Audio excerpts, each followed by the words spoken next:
వెంకీ గారిది మెగాస్టార్ కాంబినేషన్లో మూవీ చాలా బాగుంది సార్, బ్లాక్ బస్టర్. చాలా బాగుందండి. చిరంజీవి గారిని కుర్రోని కింద చూపించారు, అదే చాలా బాగుంది. నెక్స్ట్ ఏంటంటే లేడీస్ కోసం ఎక్స్ప్లెయిన్ చేశారు, లేడీస్ ఎలాగా ఉండాలని దానికోసం చెప్పారు. ఇది మాత్రం సూపర్ హిట్.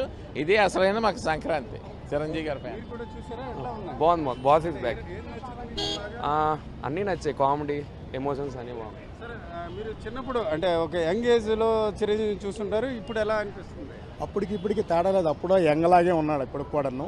అదేవిధంగా పండగకి అందరూ ఫ్యామిలీతో చూసే ఎంటర్టైన్మెంట్ సినిమా చాలా బాగుంది, సరదాగా నవ్వుకూ ఉండొచ్చు.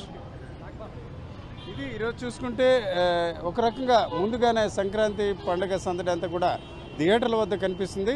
నిజానికి గతంతో పోల్చుకుంటే ఈసారి మాత్రం అన్ని రకాల ఇప్పటికే రెండు రకాల సినిమాలు వచ్చాయి. ఈరోజు చూసుకుంటే మనశంకర్ వరప్రసాద్ ఖచ్చితంగా చిరంజీవి వయసుతో సంబంధం లేకుండా మంచిగా యాక్టింగ్ చేశారు. అన్నిటికంటే మించి ఒక సందేశాత్మక సినిమా ఉందని ఇక్కడ అభిమానులు అలాగే సినిమా చూసిన వ్యక్తుల మాటలు బట్టి మనకు తెలుస్తుంది.